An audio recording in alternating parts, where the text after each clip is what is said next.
Hola, ¿cómo está? Hola. Uno, dos, tres.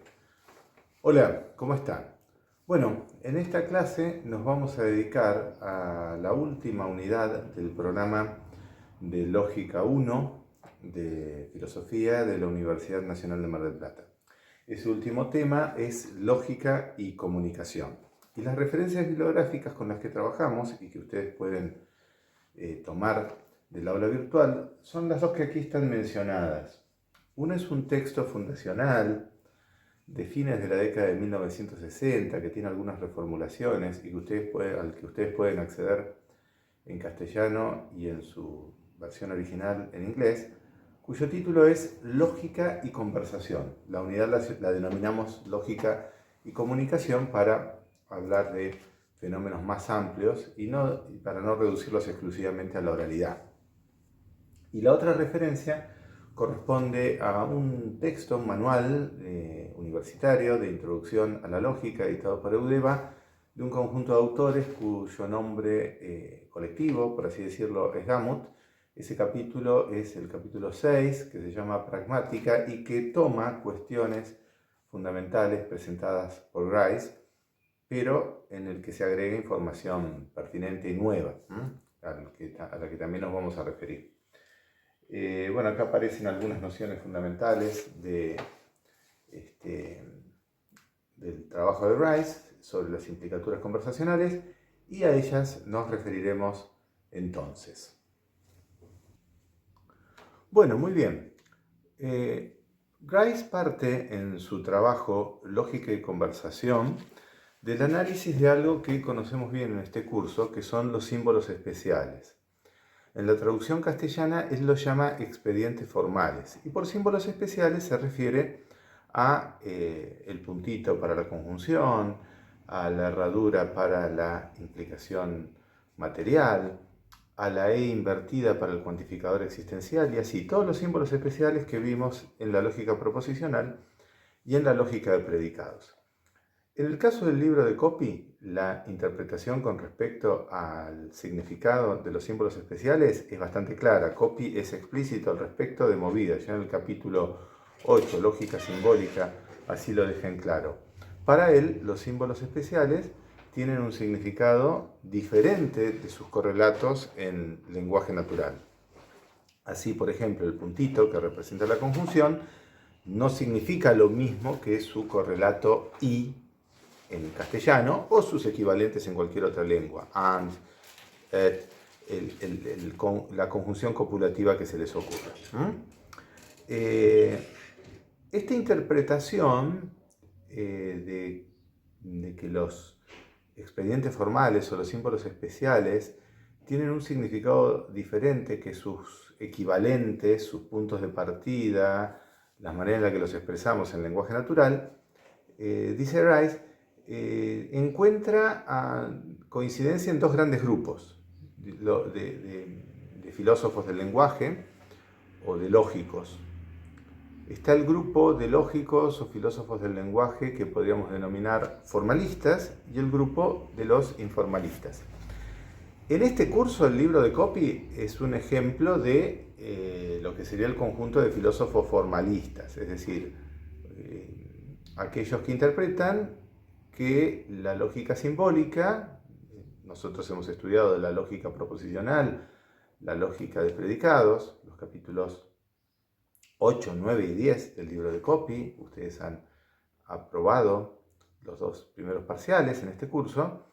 En esos capítulos, en este marco formalista, lo que se supone es que un lenguaje lógico formal es útil a los fines de la ciencia y de la filosofía, sobre todo de la ciencia, ¿no? Porque logra un lenguaje referencial mucho más preciso, mucho más acotado. Es decir, logra concentrarse en el único significado que le interesaría, según esta perspectiva, o en el que más le interesaría, según esta perspectiva, a la ciencia, que es el valor de verdad. Es el valor de verdad por el que se preocupa la lógica.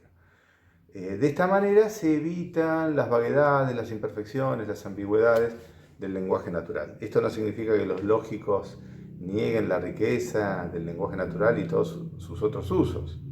Pero bueno, a los fines de la ciencia, a los fines de la filosofía, conviene concentrarse en el valor de verdad.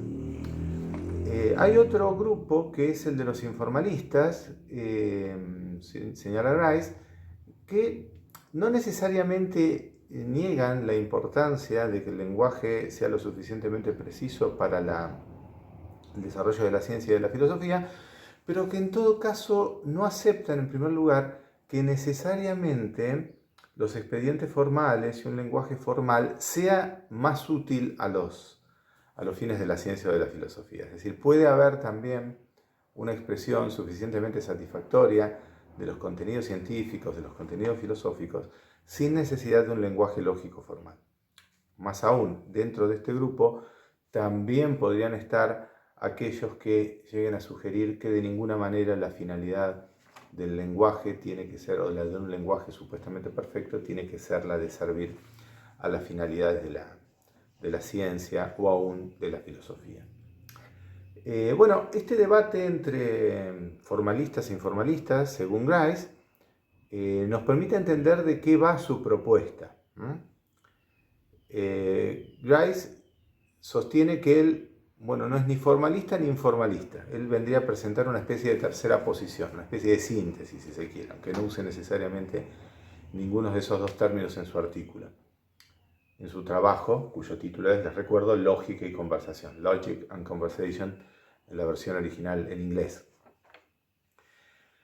Lo que él dice que tanto formalistas como informalistas parten de un supuesto que no está probado, y es el supuesto de que los expedientes formales y sus correlatos en lenguaje natural tienen un significado diferente. Eso no tiene por qué ser así. Eso es bastante claro para Copy, pero Grice dice, ¿de dónde sacamos que el puntito por medio del cual representamos la conjunción, la cuñita por medio del cual representamos la disyunción, la herradurita por medio de la cual representamos la implicación material y aquello a lo que aluden en el marco de la lógica simbólica, más allá del símbolo que usemos, en otros textos se usan otros símbolos, quiero decir otras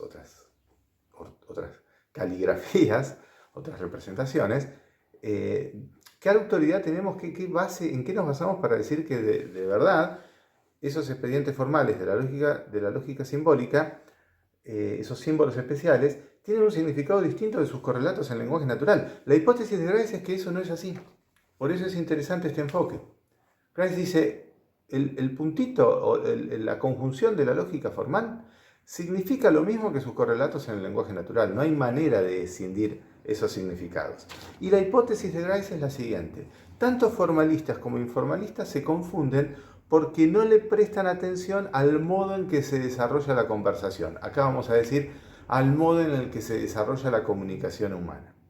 Estos problemas el supuesto según el cual los símbolos especiales tienen un significado distinto de sus equivalentes en lenguaje natural es un problema que tiene que ver con que no se le presta atención a la comunicación. Bueno, y acá aparece un tema muy interesante que no está en el libro de Copy. Esto no es que sea una limitación inherente al libro de Copy. Copy tiene una concepción formalista y considera que desde ese enfoque se puede hacer un análisis lo suficientemente satisfactorio como para analizar la corrección y la incorrección de los razonamientos, cosa que hemos hecho en este curso. Pero bueno, desde luego estamos en una carrera como filosofía y vale la pena, en una carrera universitaria, y vale la pena tener en cuenta diversos enfoques. Acá tenemos un enfoque que considera que la lógica puede ir más allá del valor de verdad. Las condiciones de valor de verdad de ninguna manera agotan el desarrollo de la lógica. En un ejemplo que ya hemos mencionado muchas veces, se bañó y se fue a su casa, tiene el mismo valor de verdad que fue a su casa y se bañó. Se bañó y se fue a su casa, tiene el mismo valor de verdad que fue a su casa y se bañó. Claro. No importa el orden de los conjuntos para determinar el valor de verdad de la conjunción completa. Si los dos son verdaderos, la conjunción será verdadera, no importa en qué orden ocurrieron los hechos. Ese es un argumento que le sirve a Copy para decir que, bueno, fíjense, la conjunción en lógica formal no significa lo mismo que y, su equivalente en lenguaje natural. Una lengua natural como el castellano, la lengua materna de prácticamente todos, por no decir todos los que estamos involucrados en este curso de Lógica 1 del año 2024 en la Universidad de Mar del Plata. Pero bueno, esto puede llegar a ser visto por gente de otro lado cuya lengua materna no sea el castellano. Ahí podríamos hablar de los equivalentes, las traducciones de IA a otras lenguas. Grice señala, bueno, el problema no está en el significado de I, el problema está en que ahí se está presentando información de una determinada manera y en general los hablantes suponemos que la información se presenta de manera ordenada. Grice va a hablar de la máxima de modo, según la cual la información no debe ser presentada de manera desordenada. Ya vamos a ir a eso. Esto le sirve a Grice para hablar de la noción de implicatura conversacional. Una conjunción como fue a su casa y se bañó, implica que primero fue a su casa y después se bañó. Diferente de se bañó y fue a su casa, donde se bañó y fue a su casa implica que primero se bañó y después se fue a su casa. Ahora, esta es una implicación que no tiene directamente que ver con el valor de verdad, sino con condiciones generales de corrección, de adecuación en las interacciones comunicativas. Un ejemplo que da Grice es el siguiente. Están charlando dos personas acerca de un tercero, supongamos Juan, vamos a poner el nombre Juan. Y uno le pregunta al otro, ¿cómo le va Juan? Y el interlocutor contesta, todavía no está en cana. A ver, ¿cómo le va Juan en su nuevo trabajo? El otro le contesta, todavía no está en cana. Bueno, ¿qué podemos decir ante semejante interacción? Parece que uno podría suponer que la respuesta todavía no está en cana está siendo excesivamente informativa, está dando más información de la esperada. Pero bueno, parecería implicar que Juan es una persona que se involucra en actividades quizá no del todo lícitas, habría que ver el contexto. Bueno, la idea de que un oyente trata de encontrar coherencia o significado a lo que un hablante está diciendo tiene que ver con esta cuestión de condiciones generales de coherencia comunicativa, de cooperación en la comunicación. Es diferente esto del significado convencional. Supongamos que alguien dice, y bueno, están en España hablando de Juan también, y dicen de Juan, este Juan de recién u otro, no tiene por qué ser el mismo, y bueno, Juan es argentino. Con lo cual, a lo mejor argentino da a entender una persona, qué sé yo, afable, comunicativa, dispuesta a resolver problemas, conversadora, en fin, dependerá también del contexto. O tal vez incluso asociaciones negativas, qué sé yo, una persona extremadamente egocéntrica, vaya uno a saber. Esto dependerá de los significados asociados a la expresión argentina. Pero digamos que en la hispanidad, por lo general, a los argentinos, donde se los conoce bien, en esa comunidad integrada por 400 millones de hablantes nativos aproximadamente, si alguien dice es argentino, implicará determinadas características. A ver, para verlo en un ejemplo más concreto, imaginémonos que en una universidad española se está organizando un partido de fútbol y lo invitaron a Juan y preguntan por Juan. ¿Y Juan cómo juega? Viene Juan, no lo conozco este Juan, ¿qué tal? ¿Le juega bien al fútbol? Y mirá, Juan es argentino. Bueno, argentino puede implicar convencionalmente un gusto especial por el fútbol y cierta habilidad para jugar. Por supuesto que es una generalización apresurada, si quieren. La condición de ser argentino no implica necesariamente jugar bien al fútbol. Pero bueno, a lo mejor está asociado al significado convencional, al hecho de ser argentino, que esa persona juega bien al fútbol. Si se usara, por ejemplo, un superlativo, como metió un zapatazo, zapatazo implica convencionalmente que fue un tiro fuerte y así. Lo interesante es que estos límites, bueno, no son muy claros porque estamos hablando a través del lenguaje natural y ya hemos visto que el lenguaje natural lejos están de ser los límites claros y precisos. Por ejemplo, cuando analizábamos las funciones del lenguaje, veíamos que en realidad todo discurso cumple funciones múltiples. Aún así, el concepto de implicatura conversacional que ahora vamos a desarrollar es interesante y debe ser distinguido de una implicatura convencional. La implicatura convencional no depende de las condiciones generales de la conversación, del supuesto de que el hablante está siendo cooperativo, sino más bien del significado de las expresiones. argentino, bueno, implica ciertas características para la comunidad hispánica.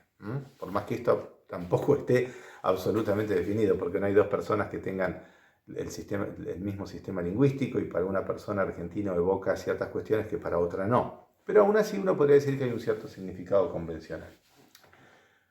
Algo así puede darse con una expresión, con una oración como la siguiente. Grice da un ejemplo, la traducción de Grice lo dan con la palabra potro. Uno podría decir, bueno, después de aquel incidente, la profesora no quiere saber, no, después de aquel incidente, Juan no quiere saber nada con los burros.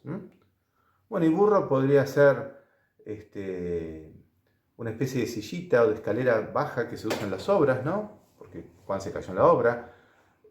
Podría ser el animal, tuvo un incidente en un corral, un burro lo pateó. O puede ser incluso una palabra peyorativa, no muy digna de ser usada, pero a veces que alude a estudiantes, a personas, a docentes que no tienen, según quien habla, una alta capacidad de comprensión. Tal es un burro. Bueno, ahí la interpretación depende de la situación en la que se esté, por supuesto, pero depende más bien del significado convencional. Si estamos en una obra y alguien dice, desde aquel incidente no quiere saber nada más con los burros, pensaremos en los burritos que se usan, esas escaleras o soportes que se usan para alcanzar posiciones de una altura no demasiado notable. Si estamos en el campo, pensaremos en los animales, y si estamos en una universidad, a lo mejor pensaremos en personas en una expresión peyorativa. Pero esa implicatura depende de situaciones, del significado convencional de las expresiones.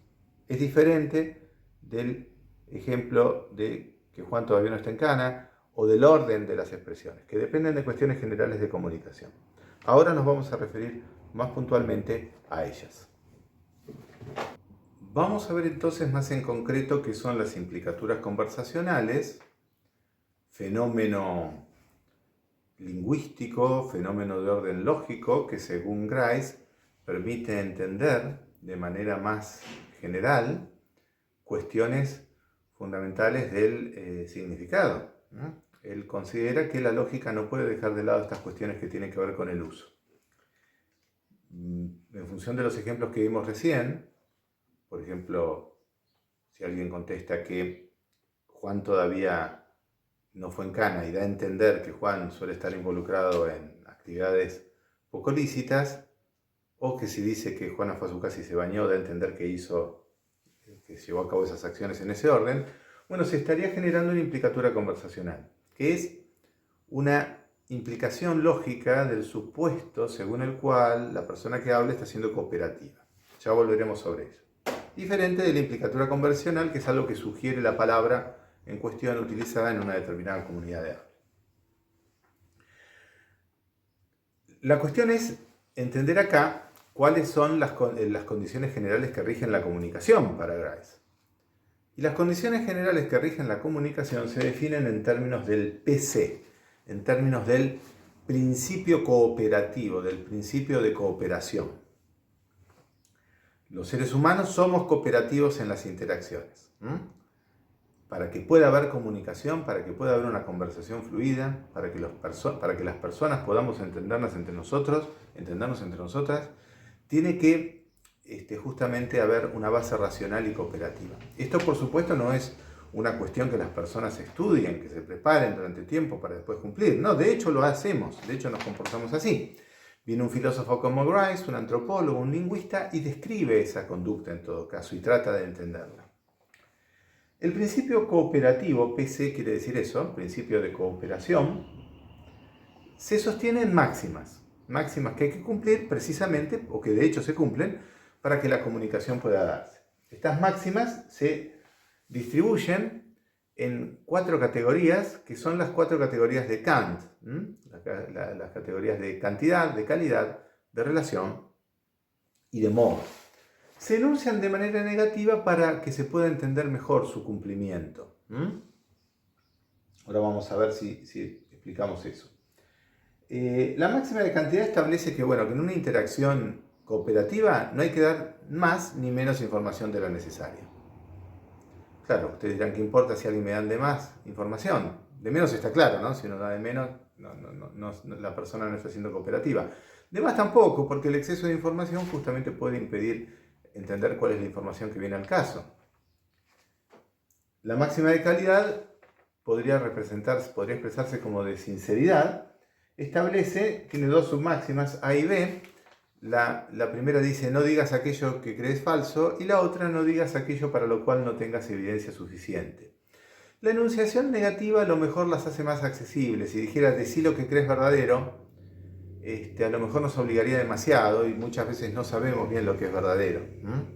Nos piden información y no sabemos, entonces como que podría llegar a interpretarse como una máxima inaccesible, muy difícil de cumplir. La enunciación por la negativa puede hacerlas más accesibles. Puede haber también otras razones. Entonces, la máxima de calidad establece: no digas lo que crees falso y no digas aquello para lo cual no tengas evidencia suficiente. Están muy relacionadas. La máxima de relación establece que, uno tiene que decir aquello que crea que viene al caso. Sé pertinente, sé perspicuo. Decir algo que uno considera verdadero en el momento inadecuado no es cooperativo. O, precisamente, no decir lo que viene al caso también sería no ser cooperativo. O decir algo que puede ser importante en un contexto en el que no corresponde. Eso no es ser pertinente. Bueno, a veces uno interviene con un tema de conversación, el otro le dice: bueno, pero eso no tiene nada que ver ahora. Sí, pero estoy diciendo la verdad y esto es importante, puede ser, pero no es adecuado en ese contexto. La persona que introduce un tema que no viene al caso no está siendo cooperativa. Y después está la máxima de modo. La máxima de modo establece que la información no debe presentarse ni de forma ambigua, ni de forma oscura, ni de forma verbosa, ni de forma desordenada. Porque quien lo hiciera así no estaría siendo cooperativo. Verboso quiere decir que la persona no es escueta, que la persona no se está expresando de manera precisa. Puede llegar a haber alguna superposición entre la verbosidad y la máxima de cantidad. A lo mejor quien es muy verboso habla demasiado, tampoco es claro, pero no es escueto, no dice lo que tiene que decir. Hay alguna superposición entre las máximas, eso no es preocupante porque en definitiva estamos tratando con el lenguaje natural. Estas máximas, que están pensadas para explicar la comunicación entre los seres humanos, tienen desde luego su correlato, pero tienen su correlato con interacciones no verbales. Por ejemplo, si estamos en un taller o haciendo un trabajito en la casa y te pido 2 tornillos, espero que me des 2 tornillos y no uno solo. Si me das uno solo, no estás siendo cooperativo. Si me das 2, sí. También, en relación con la máxima de calidad, espero que si te pido 2 tornillos Phillips, que sean 2 tornillos Phillips con la cabecita que puedan ir para el destornillador Phillips o por lo que fuera, porque son más por la función que van a cumplir, importa poco, y no que me des 2 clavos o que me des 2 tornillos que no son Phillips.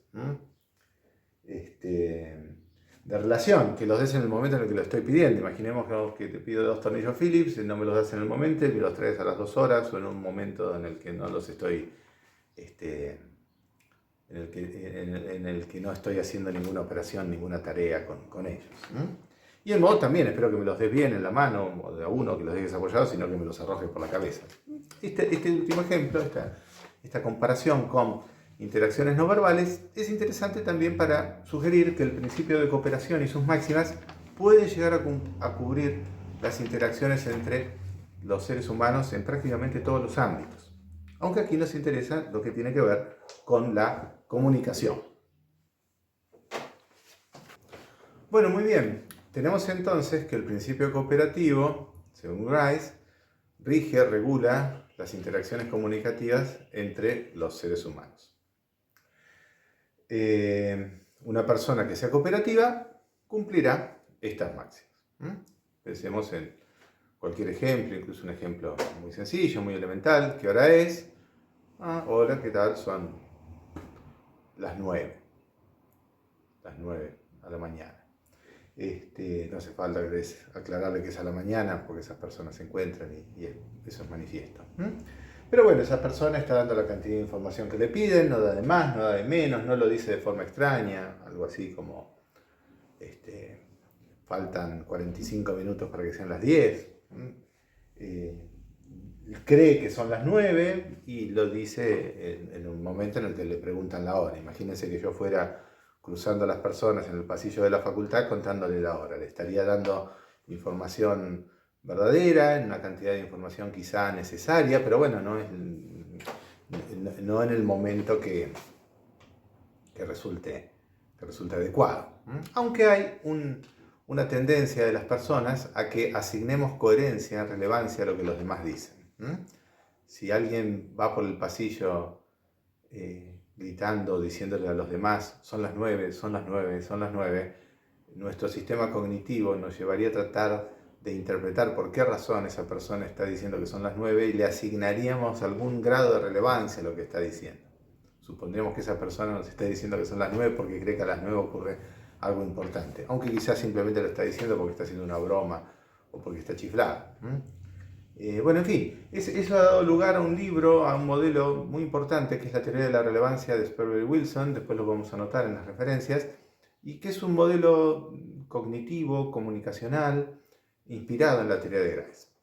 Pero siguiendo con el esquema que presenta Grice, él se pregunta, o trata de explicarnos, en qué casos hay un incumplimiento del principio cooperativo. Claro, es decir, no siempre las personas somos de hecho cooperativas. El principio cooperativo se puede incumplir, se puede violar. Bueno, eso se da de 4 formas distintas. La primera sería una violación tramposa de alguna de las máximas. Es concretamente un engaño, qué sé yo, una persona que dice algo falso. Desde luego, el principio de cooperación se incumple, se viola, no se observa cuando una persona viola alguna máxima y no la está, digamos, estrictamente las que se cumplen o se violan son las máximas. Y eso llevaría a un incumplimiento o a una no observación del principio cooperativo. Pero bueno, son cuestiones relativamente técnicas que a veces se infieren de lo que explica Grice y que no son tan importantes porque pueden terminar en discusiones terminológicas. Lo que vale la pena ver es lo siguiente, que el primer caso de incumplimiento del principio cooperativo es una mentira, un engaño. Es decir, violar a escondidas, por así decirlo, alguna de estas máximas. No darle a la otra persona la información que se le tiene que dar. Por ejemplo, decir algo falso sabiendo que es falso. Por supuesto que podemos decir algo falso porque estamos confundidos. Ahora, si digo algo falso sabiendo que es falso, estoy incumpliendo el principio de cooperación. Si alguien me pregunta en qué aula se cursa metafísica y te digo que se cursa en el aula 32 cuando sé que se cursa en el aula 6, estoy violando de manera descarada, no ostensible, el principio de cooperación, estoy incurriendo en un engaño. Si me equivoco, no. Eso es interesante, estoy siendo cooperativo, pero bueno, me equivoqué. Esa es otra cuestión. Por supuesto, esto no implica que las personas siempre transmitimos información verdadera, de ninguna manera. Si creo que metafísica se cursa en el aula 32 y te digo se cursa en el aula 32, estoy siendo cooperativo. Alguien me dirá, pero me dijiste que era la 32 y se cursa en la otra punta del complejo. Bueno, fui cooperativo igual. Yo creía que se cursaba esa materia en el aula 32. No sé si esta diferencia se entiende. En todo caso, es interesante para ver que ofrecer información falsa de ninguna manera se superpone con mentir.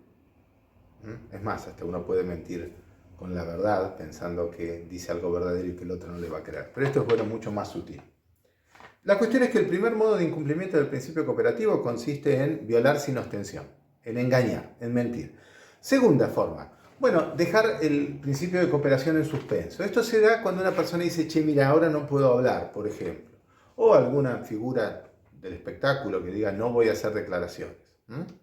No quiero hablar de este tema, en este momento no puedo, por la razón que fuera. Se deja en suspenso el principio de cooperación. Un tercer caso de incumplimiento de las máximas o del principio cooperativo sería la tensión entre máximas. Esto creo es sencillo de entender. Esto se da, por ejemplo, cuando nos piden información, pero no tenemos esa información. Por ejemplo, alguien viene y me pregunta, ¿dónde se cursa metafísica ahora? Y le digo sencillamente, mira, no lo sé que es acá en el complejo, pero no exactamente dónde. A ver, no estoy dando la cantidad de información que esa persona necesita, le estoy dando menos. Pero bueno, de alguna manera incumplo la máxima de cantidad para no violar la de calidad. Ahí hay un incumplimiento, pero ese incumplimiento se explica como tensión entre máximas. Para no, en algún sentido el hablante está manteniendo algún nivel de cooperación. Y el cuarto caso, que es el que le interesa tratar a Grice y el que vamos a analizar aquí, es el caso en el que el hablante viola ostensiblemente una máxima conversacional. Ese es el caso que nos interesa.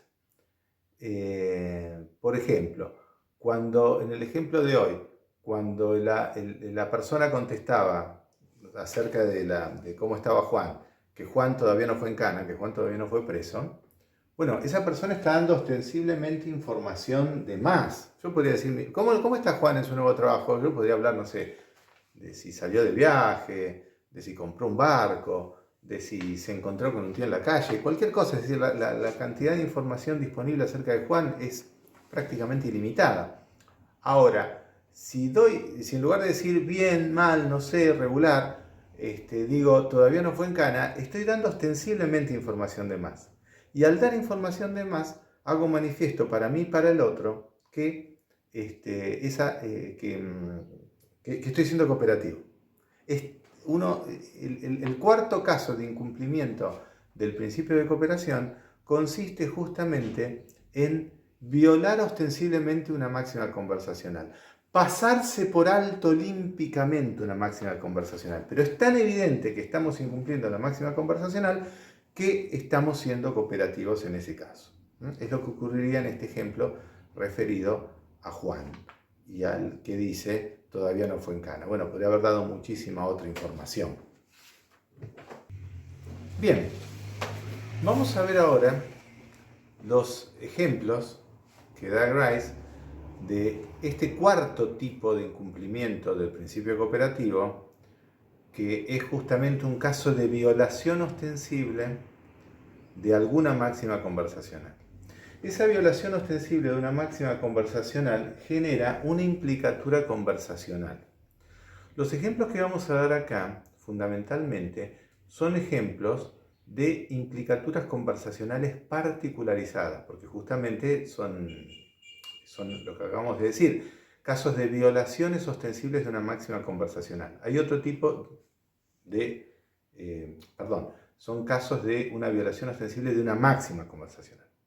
Hay otro tipo de implicatura conversacional que no es la violación ostensible de una máxima, sino que es el supuesto que son implicaciones lógicas sobre el supuesto de que el hablante está siendo cooperativo, pero que valen para todo contexto. Bueno, ya volveremos sobre esto. Lo cierto es que hay que distinguir la implicatura conversacional particularizada de la generalizada. Lo que estamos viendo acá son implicaturas conversacionales particularizadas. ¿Por qué? Porque el hablante viola ostensiblemente una máxima conversacional. Y al violar ostensiblemente una máxima conversacional, genera una implicatura. La implicatura la tiene que reconocer el oyente, pero se dan o se entienden en función de un contexto específico. Por eso son particularizadas. Vamos a ver con los diferentes casos. Empieza Grice justamente a revisar los diferentes tipos de máximas y cómo un hablante puede jugar con esas máximas. Por ejemplo, el caso de que no fue en cana correspondería al tipo A, pero da otro ejemplo Grice, y consideraremos ejemplos de Grice y algunos ejemplos propios. Cuando un hablante, un escritor, un comunicador cualquiera viola ostensiblemente la máxima de calidad. Bueno, cuando da a propósito más información. Grice menciona el caso de una carta de recomendación en la que se postula a alguien como candidato para un cargo de profesor de filosofía. Y la carta de recomendación dice, el candidato tal y tal tiene excelentes antecedentes en literatura clásica inglesa. Lo saludó cordialmente, etcétera, etcétera. Bueno, ahí lo que se interpreta es que si quien escribió la carta da información de más, da información en exceso, ¿por qué hablar de la formación de literatura inglesa? Bueno, puede dar a entender que a lo mejor no tiene tanta formación en filosofía. La implicatura sería, no tiene formación en filosofía, sino en otra área. Por supuesto que la interpretación depende del contexto en particular, pero sería un buen ejemplo para entender de qué forma se puede dar la violación ostensible de la máxima de cantidad. se viola ostensiblemente esta máxima para dar a entender otra cosa. Puede darse también la violación ostensible de la máxima de cantidad que dice que no des menos información de la necesaria. Bueno, esto se puede dar con la tautología, qué sé yo. Si yo digo, y bueno, Juan es Juan. Che, ¿tan mal le va a Juan en el trabajo? Juan es Juan. Sí, Juan es Juan, Pedro es Pedro, los triángulos son triángulos, el sol es el sol, la luna no es el sol. Un enunciado tautológico ostensiblemente da menos información de la requerida.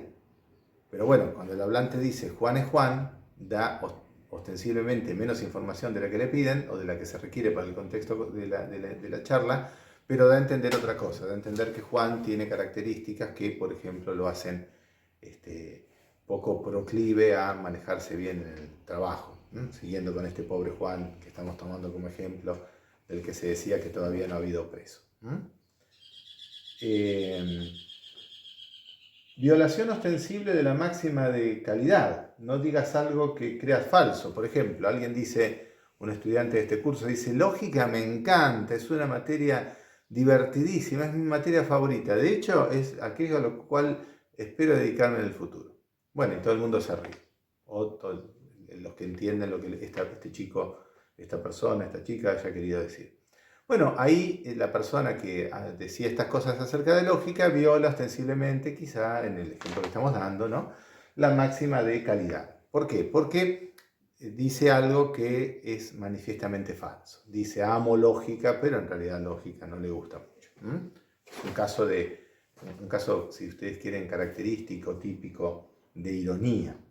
La ironía podría interpretarse como como una violación ostensible de la máxima de calidad. El hablante dice algo que cree evidentemente falso para dar a entender otra cosa. La segunda submáxima, la violación manifiesta ostensible de la segunda submáxima de calidad podría verse en un ejemplo como el que sigue. Ahora vamos a ver un ejemplo actual. Gente a la que no le gusta el presidente actual dice, che, ¿dónde estará ahora el presidente que está tanto de viaje ahora en Estados Unidos? ¿Qué estará haciendo? Y otra contesta, y se estará probando un trajecito de bufón para saltar alrededor de Elon Musk y de Trump. Bueno, la persona que dice se está probando un trajecito de bufón para bailar al lado de Trump y de Musk, está diciendo algo que, para lo cual no tiene evidencia suficiente, que posiblemente crea falso, pero que bueno, que da a entender, según él, que es una actividad típica del presidente actual de Argentina, que es rendirle pleitesía a las personas muy poderosas. Una característica del presidente actual de Argentina, según esta persona, es rendirle pleitesía a los poderosos. Bueno, entonces por eso se dice algo manifiestamente falso, como que se prueba un trajecito de bufón para saltar alrededor de un empresario muy poderoso y del presidente de la primera potencia mundial. Vamos a otro caso, violación ostensible de la máxima de relación. El ejemplo que da Grace es el siguiente, es interesante. Hay gente charlando acerca de un tema cualquiera en una reunión social y de repente uno de las personas que está charlando, uno de los interlocutores, dice un comentario muy desagradable, dice, la señora tal es una tal cosa, ¿no? Un comentario horrible acerca de alguien. Un comentario, imagínense ustedes, sexista, racista, o directamente denigratorio de una persona. Se produce una especie de silencio, de vacío, y uno de los que está ahí contesta, está haciendo un lindo tiempo estos días, ¿no? La verdad que parece que el servicio meteorológico le está acertando y parece que va a llover, entonces cambia ostensiblemente de tema para dar a entender que la otra persona dijo algo muy inadecuado y que conviene llevar la conversación para otro rumbo para evitar un conflicto y desnudar las simpatías o antipatías de las personas. Digamos, un cambio abrupto de tema, un manifiesto cambio de tema para dar a entender que aquello de lo que se está hablando no corresponde, sería un caso de violación ostensible de la máxima de relación. El hablante no dice lo que viene al caso, pero justamente para ir al caso, para ir al grano de la comunicación y para llevarla por el cauce que resulte adecuado. Bien, y después tenemos los casos de violación ostensible de las máximas de moda. Muy comúnmente un hablante puede ser intencionalmente ambiguo, esto se ve en la literatura, es característico, pero no es exclusivo de la literatura. hay una fiambrería cuyo nombre es, acá en Mar del Plata, el Salame de Huguito.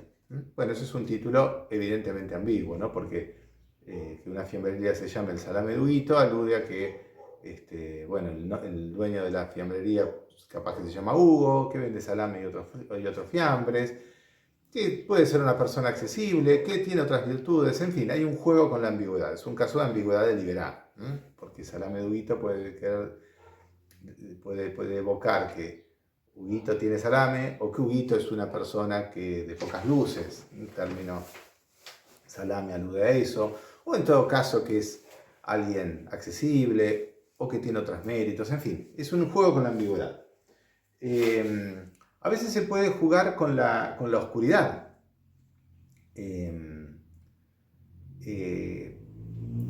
Una persona que se expresa de manera oscura, qué sé yo, piensen en las canciones, no sé, de los Redonditos de Ricota, que tienen, no está claro qué es lo que se está diciendo ahí, pero bueno, evocan, qué sé yo, sensaciones o sentimientos en la gente. Imagínense una situación en la que una persona se pone a hablar deletreando delante de los niños. No digas H-L-A-D-O-S que está Juancito. Hablar deletreando es una expresión particularmente oscura, pero bueno, a lo mejor esa persona lo hace para que un tercero no lo entienda, para evitar que el chico se ponga a pedir un helado porque no tienen dinero o en ese momento no lo pueden comer.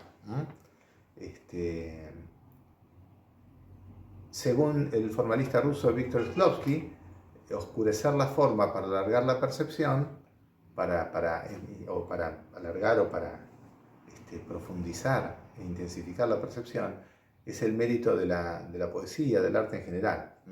La oscuridad deliberada para confundir, para descolocar, para obligar a ver las cosas de otra perspectiva. Pero bueno, ahí habría una violación ostensible de la máxima de calidad. El hablante, el comunicador, quien fuera, está siendo cooperativo. Hoy decíamos que una conjunción como, por ejemplo, Rosas perdió en Caseros y se fue a Inglaterra, y escapó a Inglaterra, es verdadera y además es cooperativa, porque presenta la información de los hechos en el orden en el que ocurrieron. En cambio, Rosas huyó a Inglaterra y perdió en Caseros sería una conjunción verdadera, pero no cooperativa o poco cooperativa, porque no presenta los hechos en el orden en que ocurrieron. Y esto le sirve a Grice para decir, por ejemplo, que el significado de I no difiere del símbolo que usamos para representar la conjunción en lógica formal. Se puede jugar con la máxima que establece, la submáxima de modo que establece que un hablante tiene que ser cooperativo al presentar la información de manera ordenada. Bueno, un ejemplo característico podría ser el de los relatos policiales, ¿no? Un relato policial en el que se empieza por el final. La información no se presenta de manera ordenada, pero se lo hace para crear un efecto estético o para crear suspenso o lo que fuera. O alguien que cuenta una película y dice, en esa película el zorro se sube, cabalga toda la noche y después se sube al caballo, para indicar que, bueno, que no está bien hecha, que los hechos suceden de manera desordenada. Digamos, un hablante a lo mejor es ostensiblemente desordenado porque quiere dar a entender otra cosa. El hablante en este caso, el escritor, quien fuera, está jugando con las máximas conversacionales. Ahora, juega en todos estos ejemplos que vimos recién, que están tomados de Grice o de otros casos, lo que ocurre es que el hablante, el escritor, el comunicador, hace tan manifiesto que está jugando con las máximas, que le está violando ostensiblemente, que está en definitiva cumpliendo con el principio cooperativo. Hay una especie de paradoja. El incumplimiento manifiesto es un cumplimiento, un juego con el principio cooperativo. Y el hablante está siendo cooperativo. Y algo muy interesante, en todos estos casos se genera una implicatura conversacional particularizada. En la corrección de las evaluaciones aparece, en las claves de corrección de las evaluaciones, si bien este tema no se evaluó, aparece en ejercicios de análisis de ejemplos en los que justamente se distingue la implicatura conversacional generalizada de la particularizada. Ustedes pueden verlos para ver algún caso adicional. Bien, hemos visto entonces ejemplos de la implicatura conversacional particularizada y el trabajo de Grice termina con una serie de características que tienen estas implicaturas conversacionales, que son las siguientes. Primero, bueno, la implicatura conversacional es una implicación lógica del supuesto según el cual el hablante está siendo cooperativo. La implicatura conversacional particularizada, además de eso, es un caso de violación ostensible de una máxima conversacional en un contexto determinado. Quiere decir que una implicatura conversacional generalizada cumple el principio cooperativo, en definitiva. Lo incumple manifiestamente para cumplirlo. Esa es la cuestión interesante, la paradoja. Después, una implicatura conversacional es no separable, es indesligable del significado de las palabras usadas. Es decir, no es que se usa cualquier expresión para generar una implicatura conversacional. A eso se refiere Grice cuando dice que la implicatura conversacional es indesligable o no separable del significado de las expresiones usadas. También, como hemos visto, es no convencional, porque justamente no depende, si bien no se desliga de las expresiones usadas, no es una consecuencia del significado de las expresiones, sino que es una consecuencia del supuesto de que el hablante está siendo cooperativo. Es una inferencia que se hace a partir de este supuesto. El hablante es cooperativo y como es cooperativo, se pasó por alto de manera tan evidente la máxima que está queriendo decir otra cosa. Ahí es también interesante esto que no he mencionado hasta ahora, que está en el trabajo de Grice, que es la tensión entre decir y querer decir. Entre say y mean en inglés, para nosotros decir y querer decir. Bueno, lo que quiero decir con esto es una expresión muy común, ¿no? Querer decir tiene que ver justamente con el significado intencional, con aquello que uno quiere comunicar, con aquello que uno quiere hacer manifiesto para el destinatario y para uno mismo, con aquello de lo cual uno se hace cargo de lo que está diciendo, y no meramente hablar por hablar. Es no convencional, entonces decíamos, porque, por lo que acabamos de decir, depende del principio cooperativo y no de las expresiones usadas, aunque tenga que ver con las relaciones usadas, está la cuestión del querer decir. Es indeterminada porque, claro, no se puede decir, si bien es indesligable o no separable, tampoco está claramente determinada, aunque es calculable, es decir, el hablante, el escritor prevé los efectos que va a generar. Y algo muy interesante de las máximas conversacionales, con lo que termina Grice, es que son cancelables. Una máxima conversacional se parece, disculpen, una implicatura conversacional. Las máximas conversacionales son meras reglas. Una implicatura conversacional es cancelable, es como la conclusión de un razonamiento inductivo. ¿Se acuerdan? La conclusión de un razonamiento inductivo dice que todos los cisnes son blancos porque todos los cisnes que vimos hasta ahora son blancos, pero se cancela con la aparición de un cisne negro. La conclusión, todos los cisnes son blancos, es cancelable. A diferencia de la conclusión de un razonamiento deductivo que no es cancelable. Bueno, una implicatura conversacional sería cancelable, porque uno puede anular su efecto. Decir, por ejemplo, no estoy hablando en chiste, o las cosas no son así, por ejemplo. La característica que tiene la implicatura conversacional es que es cancelable, diferente de una presuposición. Fíjense ustedes, la casa que compró Patsy queda en Miramar. Eso presupone que Patsy compró una casa. La presuposición se mantiene con la negación. La casa que compró Patsy no queda en Miramar. La casa que compró Patsy queda en Miramar. Que Patsy compró una casa es una presuposición. Se mantiene con la negación. Es una implicación del enunciado que se mantiene con la negación. Mientras que una implicatura conversacional no. Justamente si uno niega, no quise decir eso, las cosas no son así, directamente se cancela. Bueno, con esto Grice presenta el concepto de implicatura conversacional particularizada. Él hace referencia a la implicatura conversacional generalizada de manera muy escueta, no lo termina de desarrollar. La idea de implicatura conversacional generalizada se entiende muy bien en el capítulo 6 del libro de Gamow y a eso nos vamos a referir a continuación.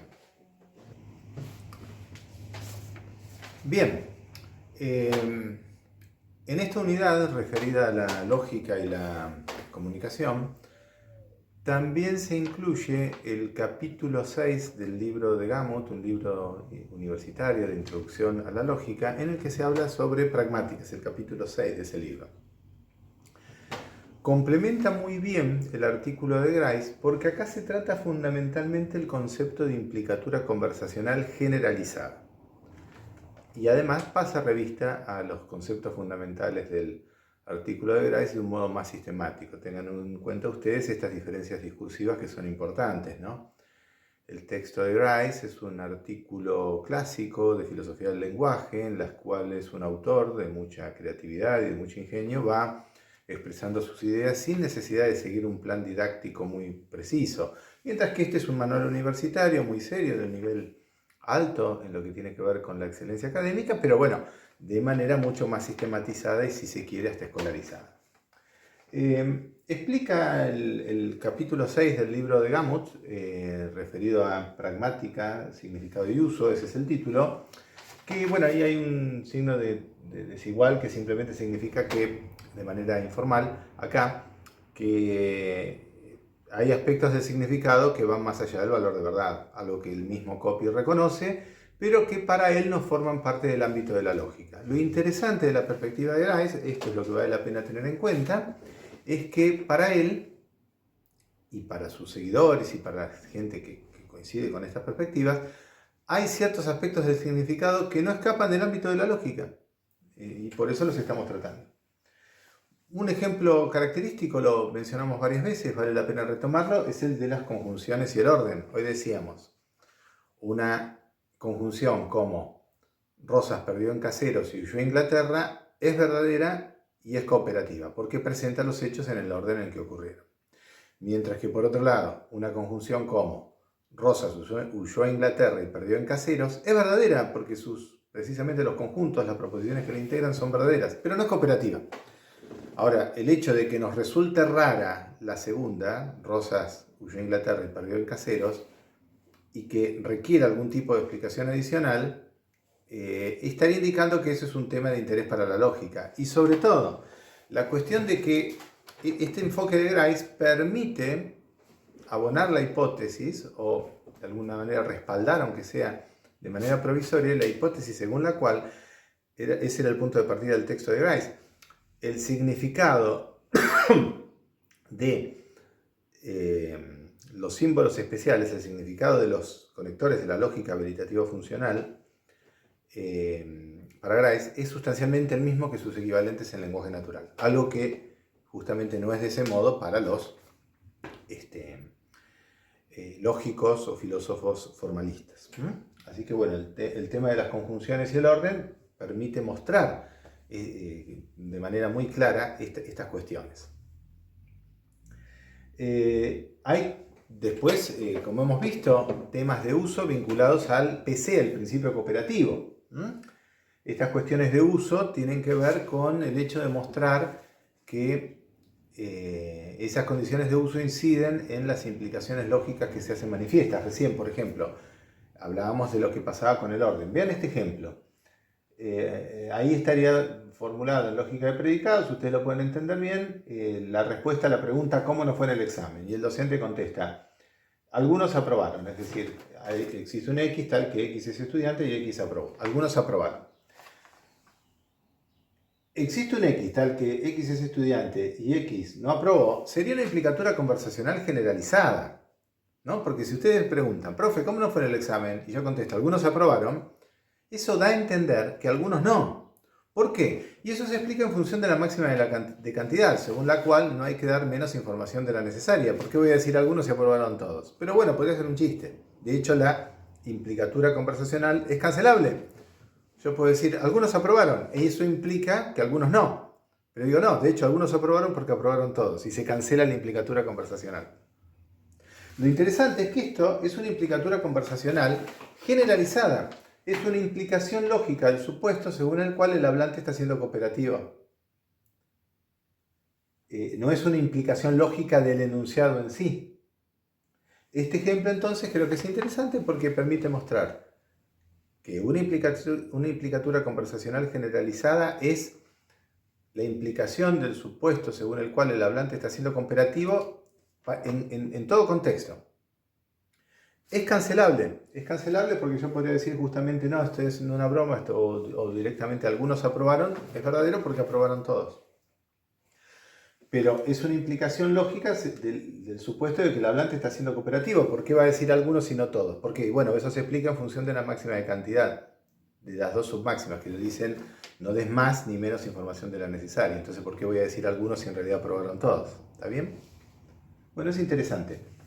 Luego aparecen cuestiones en el capítulo de Gamut asociadas a la disyunción. Por ejemplo, el famoso tema de la disyunción inclusiva y la disyunción exclusiva. Hay incluso manuales de lógica o interpretaciones lógicas que llegan a sugerir que la disyunción exclusiva necesitaría un conector distinto. Como sabemos, la disyunción es inclusiva en la lógica formal, en el texto de Copy. La disyunción es falsa solamente cuando los dos disyuntos son falsos. Ahora, esa disyunción, concebida de ese modo, permite captar todas las posibilidades, permite incluso captar casos como el siguiente: Juan vive en Balcarce o vive en Tandil. Es imposible que vivan en dos lugares al mismo tiempo, al menos desde el punto de nuestra capacidad de comprensión del mundo, ¿no? Es imposible que esté en dos lugares a la vez o que viva en dos lugares a la vez. O vive en Balcarce o vive en Tandil. Bueno, ahí que la interpretación sea exclusiva, que no puede ser que Juan viva en los dos, eso es una implicatura conversacional generalizada, tal vez, que tiene que ver con la máxima de calidad o con la máxima de cantidad, pero no, lo interesante es que el significado exclusivo está siendo captado también por la tabla de verdad, porque las filas 2 o las filas 3 de la tabla de verdad marcan que un disyunto es verdadero y el otro falso. Por ejemplo, que P es verdadero y Q falso, o viceversa, que Q es verdadero y P falso. Bueno, esa interpretación es perfectamente consistente con la tabla de verdad de la disyunción inclusiva en un sentido amplio. Aparece acá de manera contundente, de manera importante, la disyunción y la informatividad. Alguna vez hemos considerado estos ejemplos. Volviendo al caso del que pregunta dónde se cursa metafísica. Viene un estudiante y me pregunta: profe, ¿sabe dónde se cursa metafísica? ¿Dónde está Emiliano con los alumnos? Y yo le digo: metafísica se cursa en el aula 32 o en el aula 25. Ah, ¿no sabe bien? Sí, sé bien, se cursa en el aula 32. ¿Y por qué no me dijo? Y porque el aula 32 o el aula 25 tiene el mismo valor de verdad que el aula 32. Bueno, no hablamos de esa manera. Una disyunción justamente implica varias cuestiones. Implica, entre otras cosas, que el hablante no está seguro acerca de si alguno de los dos disyuntos es verdadero. Eso es una implicatura conversacional generalizada, pero otra vez, esa implicatura conversacional generalizada podría cancelarse. En el caso de que dijera: no, dije la disyunción en broma. En realidad se cursa en la 32. Si dije 32 o 25, porque 32 o 25 tiene el mismo valor de verdad que 32, porque 32 es verdadero. Acá aparece la cuestión de la paradoja de Moore, un tema muy interesante. La paradoja de Moore se enunciaría de la siguiente manera: enunciar una proposición y negar que uno cree en ella. Llueve, pero no lo creo. En este momento en Mar del Plata llueve, pero no creo que llueva. Esa conjunción, llueve y no lo creo, puede llegar a ser verdadera. Digamos, no es incompatible. Si bien dice algo ilógico en términos de nuestro conocimiento del mundo, algo incoherente, puede llegar a ser verdadera la conjunción. Puede llegar a ser verdadero que llueve y que yo no crea que llueva. En una visión quizá un poco esquizofrénica del mundo. Pero más allá de lo interesante no es eso. Lo interesante es que llueve, pero no lo creo, está dando a entender cuáles son las condiciones generales de uso que rigen la conversación. Para que, si alguien dice llueve, implica que cree que está lloviendo. Es decir, según la máxima de sinceridad, quien afirma algo implica conversacionalmente que cree en aquello que está diciendo. Es decir, las condiciones generales de uso implican la sinceridad. Y eso vale para todas las máximas del principio cooperativo. Por ejemplo, quien afirma que las condiciones de corrección, las condiciones de uso adecuado, establecen que quien afirma algo, por ejemplo que llueve, cree que lo que dice es verdadero. Eso tiene que ver con la máxima de calidad. Quien afirma que llueve o cualquier cosa, cree que el oyente no sabe aún lo que el hablante está diciendo, que lo que el hablante está diciendo es verdadero. Claro, porque si no, ¿para qué lo va a decir? Estaría dando más información de la necesaria o menos. Estaría dando información de más. Cuando alguien dice algo, no solamente implica que cree eso que está diciendo, sino que también cree que el oyente no sabe aún lo que él está diciendo o que esa información puede ser en algún punto valiosa para él. Justamente cuando decimos algo, en términos de la paradoja de Moore, cuando un hablante afirma cualquier cosa, está implicando también que lo que dice viene al caso para la situación comunicativa en la que se está. Y bueno, y también podría haber implicaturas con respecto a las submáximas de modo, ¿no? Quien habla de alguna manera está implicando que presenta la información de la mejor manera posible, ¿no?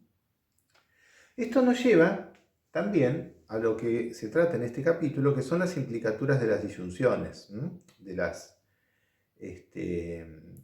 Una disyunción como metafísica se cursa en el aula 32 o se cursa en el aula 25, implica que el hablante no sabe si se cursa en el aula 32, o que, mejor dicho, que el hablante no cree del todo, o sea, no cree con certeza que se cursa en el aula 32, que no cree que se cursa en el aula 25, pero que también no cree que no se cursa en el aula 22 y que no cree que no se cursa en el aula 35, el número que fuera, ¿no? Es decir, si yo digo, metafísica se cursa en el aula 32 o en el aula 25, hay al menos 4 implicaturas conversacionales generalizadas.